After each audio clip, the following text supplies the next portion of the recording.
Olá pessoal, aqui é o Velgas. Hoje, dia 26 de fevereiro de 2026, 16 horas, horário de Brasília. O erro final do Tsar, esse mesmo, pelo menos sonha em ser Tsar. Como a ambição imperial de Putin está fragmentando a Rússia e condenando o Kremlin. O que nasceu como um sonho de restaurar a glória do Império Russo transformou-se no pesadelo da sobrevivência de um regime. O analista militar Alexander Musienko revela como a invasão da Ucrânia tornou-se uma armadilha existencial para Vladimir Putin. Eu fiz bastante coisa em cima desse trabalho desse analista militar que conhece a situação da Rússia, entre erros estratégicos, catastróficos e uma economia em frangalhos. O Kremlin agora luta não pela vitória, mas para evitar o colapso interno. Eu quero que vocês descubram como a guerra deixou uma ferramenta, de ser uma ferramenta de expansão, para se tornar o último suspiro de um sistema desesperado. E por isso eu conto com vocês, porque não são inscritos, para se inscreverem. E todo dia a gente vai ver matérias e na direção que isso está indo para a gente ver o último suspiro da Rússia, que eu tenho certeza vai acontecer. Convido a todos a darem um like, compartilharem com suas redes sociais e a fazerem seus comentários. Muito obrigado. Vamos ver a miragem do novo império, né? Esse que o ditador quer construir no silêncio dos gabinetes do Kremlin, ou queria construir, né? Eu falei, quer construir, ele quer, mas acho que queria porque a situação não está muito fácil para ele, não. Vladimir Putin cultivou um delírio de grandeza, a restauração do antigo Império Russo.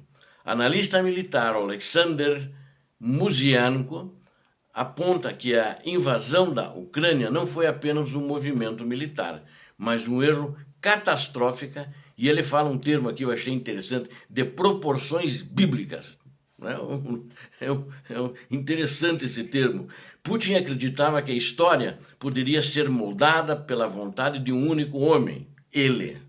Ignorando as capacidades reais de seu exército, acho que ele desconhecia o que era seu exército, sozinho ele e os seus asseclas do Kremlin papagueavam que era o segundo maior exército do mundo, mas esqueceram de fazer ele melhor e de dizer que ele era o melhor, apenas o maior. Eles acham que tamanho ia garantir uma vitória rápida e fácil. E ignorando justamente o que de fato era o exército russo e ignoravam também o que era a Ucrânia, a alma dessa nação vizinha, que eles mentem sobre a história, mas eles sabem que a Rússia foi originada em Kiev, na Ucrânia, da tradição de um dos príncipes que não era o sucessor, mas que queria ser o sucessor. Fundou Moscou e a partir dali fundou o país chamado Moscóvia, e há mais ou menos 250 anos que ela se chama Rússia. 250, 300 anos, é muito recente. Sempre chamou-se Moscóvia, alguma coisa de Moscóvia, coisas assim. E, na realidade, o que era para ser uma exibição de força, ele queria fazer isso, ele queria, com essa exibição de força, intimidar a Europa, tornou-se a primeira rachadura em uma estrutura que agora ameaça desabar sobre si mesma, sobre a cabeça do próprio ditador. O mito da Operação Relâmpago. Eu quero lembrar que o plano original, uma operação militar especial, que eles ainda chamam insanamente e burramente de Operação Militar Especial, que ela duraria dias, 3 dias, no máximo um mês. E eu acho que se durasse isso, daria certo, eles não estariam na falência. Mas para você manter uma guerra, eu sempre digo, né? Para você manter uma guerra longa, que dure mais do que sei lá, 4, 5, 6, 7, 8 meses, aí precisa de muito dinheiro que ela não tinha. Para vocês terem uma ideia, a economia, o PIB da Rússia é comparativamente 2 trilhões de alguma coisa, parecido com o do Brasil. E tem outros países parecidos. Nunca foi uma superpotência. Superpotência, você tem que ter uma economia forte, como tem os Estados Unidos, como tem a China, e aí consegue investir, né? Os 5%, pelo menos no mínimo, do seu PIB em forças armadas.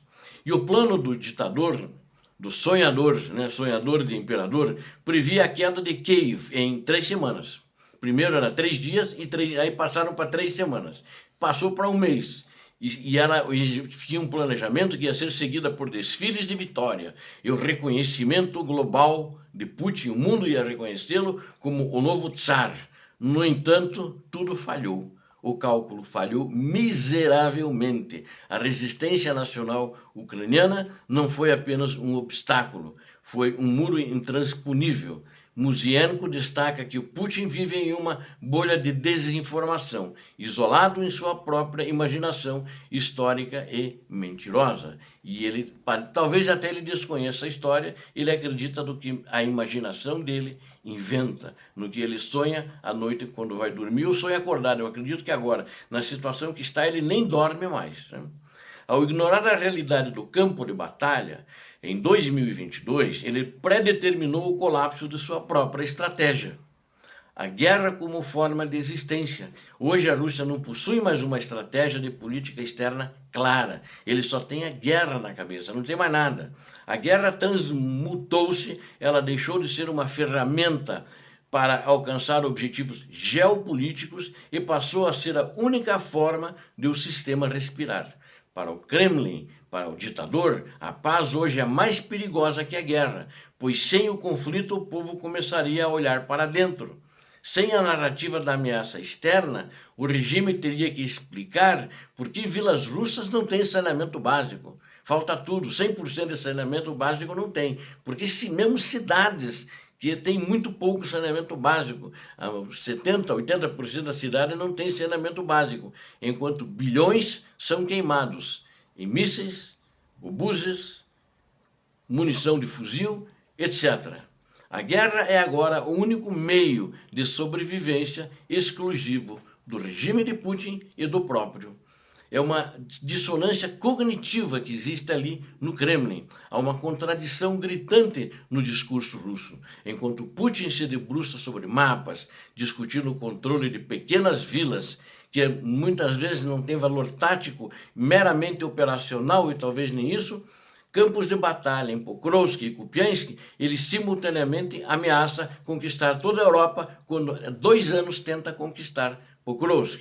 E Kupiansk, que nunca conquistou e agora ficou muito mais difícil e mais distante. São coisas fantasias da cabeça deles. Musienko enfatiza essa dissonância. Como um líder que luta para avançar alguns quilômetros pode pretender dominar um continente? O papel que ele tem, não, que ele quer ter no cenário internacional, não.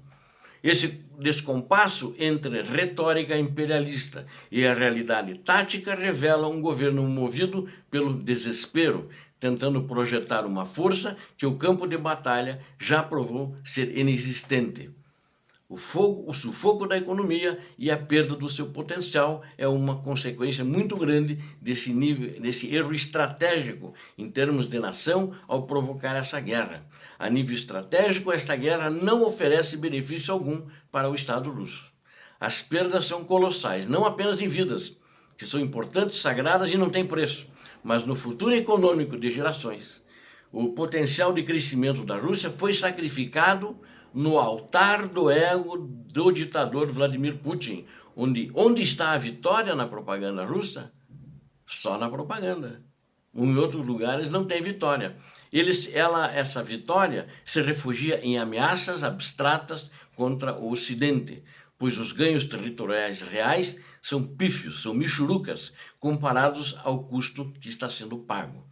A economia russa está sendo canibalizada para sustentar uma máquina de guerra que apenas adia o inevitável.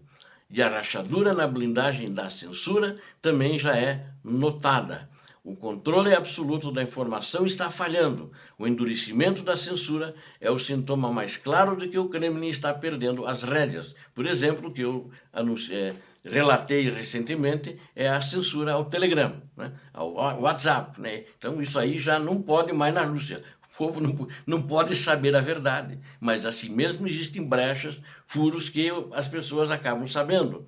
Durante as recentes linhas diretas com Putin, que são entrevistas que ele dá, e as pessoas ligam para ele por telefone, em um determinado dia lá do mês, né, não é?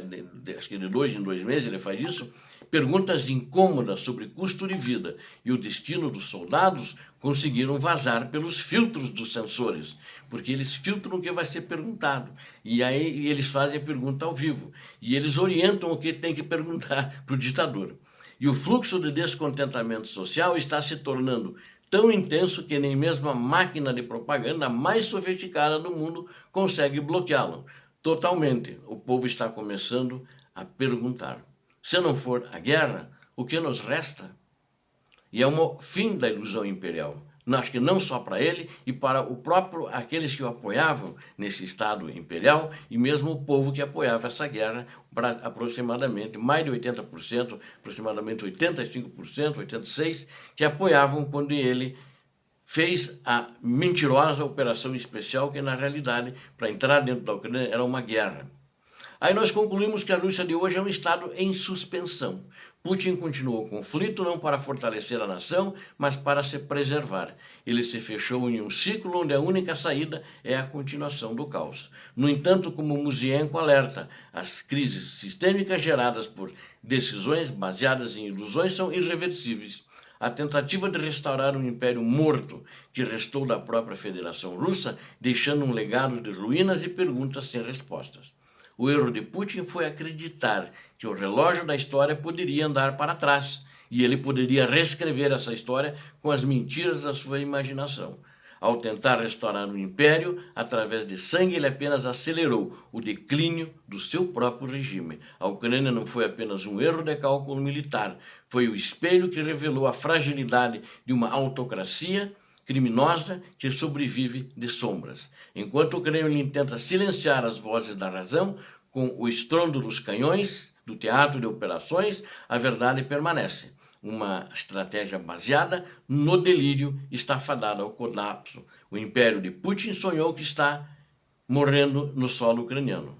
E o que restará da Rússia será o julgamento implacável da história. Obrigado a vocês que assistiram o vídeo. Conto com vocês. Inscrevam-se, deem um like, compartilhem com suas redes sociais, façam seus comentários. Deus abençoe a todos vocês, Deus abençoe a Ucrânia, Deus abençoe o Brasil. Paz e bem, paz para toda a humanidade. Obrigado.